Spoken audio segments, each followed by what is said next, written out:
ओम हरि ओम हरि ओम। मित्रों,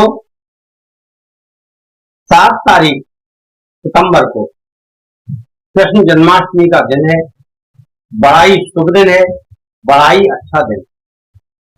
और वैसे तो धर्म कर्म करने वाले सभी करते हैं, परंतु महिलाएं इस कार्यक्रम में या इस पूजा में बहुत बढ़ चढ़ के हिस्सा लेती हैं।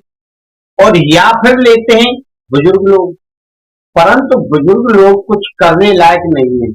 और या फिर 15-16 वर्ष तक के युवा मटकी तोड़ने का आनंद लेते हैं। केवल युवा यानी 50 साल से ऊपर के कीर्तन करने में, भगवान का भजन करने में बड़ा आनंद लेते हैं। मित्रों, ये एक ऐसी जीवन की लीला है जिसे हर कोई समझ नहीं पाता है।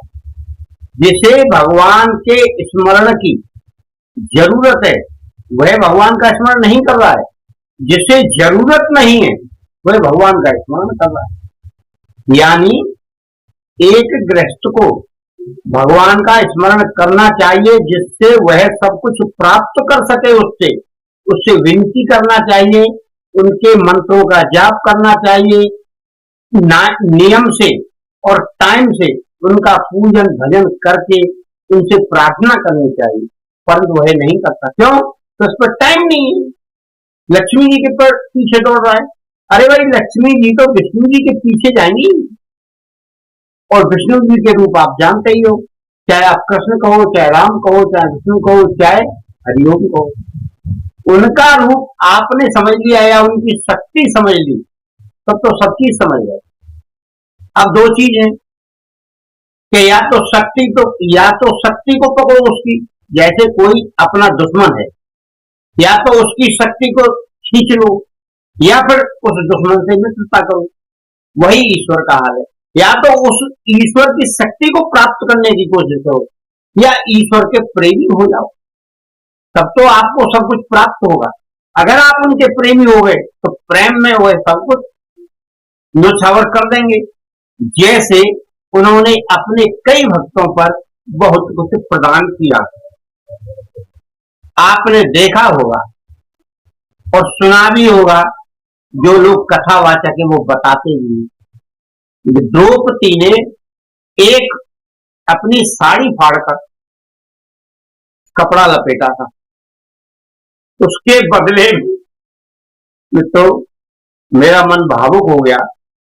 उसके बदले में उन श्री कृष्ण जी ने केवल नाम लेने से साड़ी इतनी लंबी कर दी कि जिसका कोई छोर नहीं, यानी अखंड। तो क्या आपके साथ ऐसा नहीं कर सकते? कर सकते, बशर्ते आपको स्मरण तो करना पड़ेगा, भक्ति भाव करना पड़ेगा। अरे आप साधना नहीं करते, भक्ति तो कर सकते हैं। भक्ति का मतलब भी वही साधना है। मंत्र जाप करने वाला जैसे ध्यान करता है, वैसे ही भक्ति वाला भी ध्यान करता है, अपने एक इष्ट को बनाकर। आप किसी भी इष्ट को बना लीजिए, उसी के प्रभाव रखिए। जैसे तुलसी शुरू से रामायण में रहे, राम जी का भजन किया, रामायण लिखना शुरू कर दी, अपने आप कुछ लोग आते गए, अपने आप ध्यान होता रहा, अपने आप चौपाई लिखते रहे, भगवान की लीला।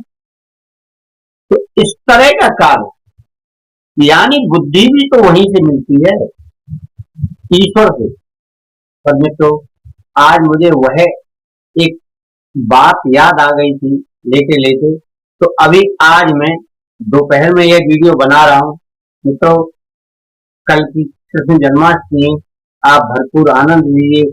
पर अपने जीवन में जो कम से कम 50 वर्ष से ऊपर के हैं, वह तो करेंगे ही, उनका कोई काम ही नहीं है, वह तो भक्ति करेंगे। पर एक इष्ट को पकड़ ले। मैं ये नहीं कहता कि किसको पकड़े, जो जिनकी शक्तियों का एक समूह नहीं है, ये आ रही है, सारी शक्ति एक ही जगह से आती है और एक ही जगह पर इकट्ठा होकर कार्य करती है। आप जिसका नाम लेंगे वही शक्ति आपका कार्य करेगी।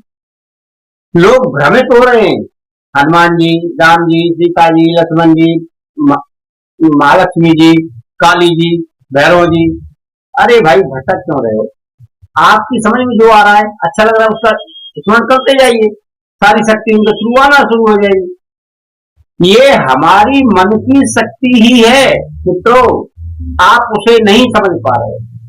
वही शक्ति अंतरिक्ष से लौटकर हमारे अंदर प्रवेश करती है, वही शक्ति हमको जागृत हो जाती है। वह ब्रह्मांड और यह ब्रह्मांड, कोई फर्क नहीं। ये दोनों ब्रह्मांड जो कार्य करते हैं, इनको कोई समझ ले तो आपका जीवन धन्य हो जाएगा और आप हर बात समझने लगेंगे। क्योंकि जीवन एक ऐसा अमूल्य निधि है, प्राप्त तो हो जाता है, पर जीवन को जीने की कला हर कोई नहीं सीख पाता। कई लोग मनुष्य का जीवन जीकर ऐसे कीड़े मकोड़ों की तरह रेंग रहे, जी रहे, और अपने कुकर्मों के कारण, यानी मनुष्य जीवन में कुकर्मों का दुख पा रहे। उसके पास हाथ है, बुद्धि सबसे ज्यादा बुद्धि है, संसार के सभी जीवों से ज्यादा मनुष्य के पास बुद्धि है। अपनी बुद्धि का इस्तेमाल नहीं कर रहा है, अपनी बुद्धि का इस्तेमाल उन चीजों में कर रहा है जिससे उसका स्वयं का जीवन खराब हो रहा है, कष्ट सहन कर रहा है, कष्ट पा रहा है, अनायासी कष्टों को मोल ले रहा है।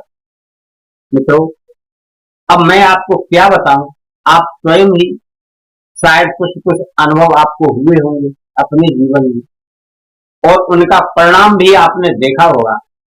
आप ऐसा जीवन जिए, मनुष्य जीवन को, कभी कभी ऐसा भी होता है कि झुकना भी पड़ता है।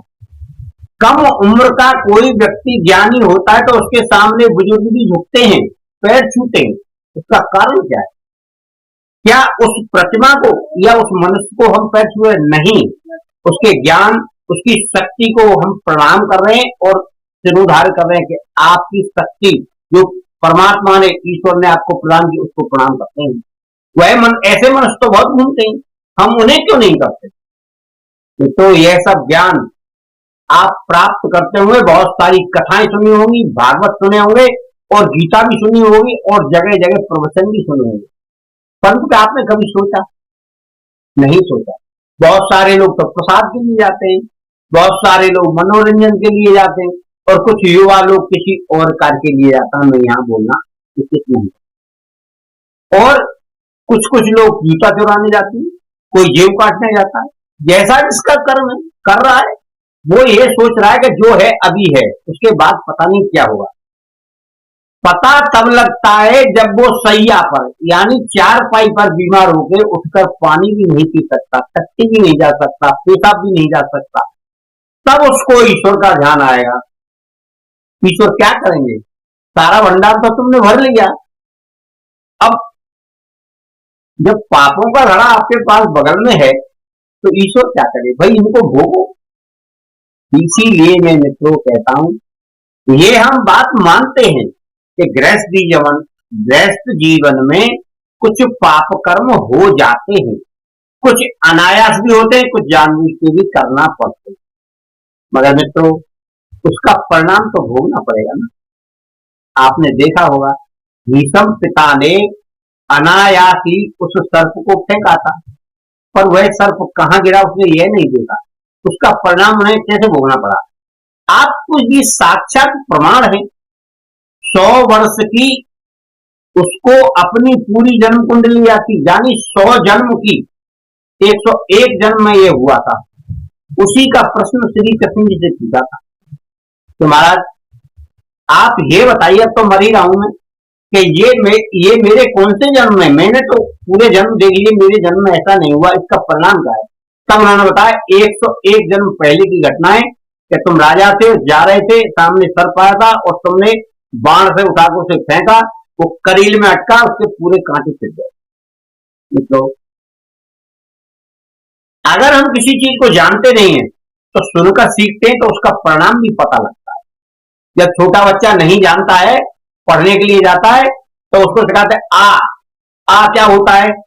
आ माने अमरूद, उसके दिमाग में जाता है अमरूद वाला आ बड़ा क्या होता है? आम वाला, क्योंकि अमरूद उसने देखा है और आम भी उसने देखा है।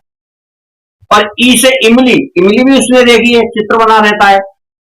और बड़ी ई से ईख भी उसने देखी है, गन्ने। ये उसके दिमाग में चित्र बनाकर बैठाई जाती है। ऐसे ही संत लोग, मैं उन संतों में नहीं हूं, मुझे माफ करना मित्रों, मेरे पास जो ज्ञान है मैं दे रहा हूं, आपको अच्छा लगे स्वीकार करें, नहीं लगे तो कोई बात नहीं।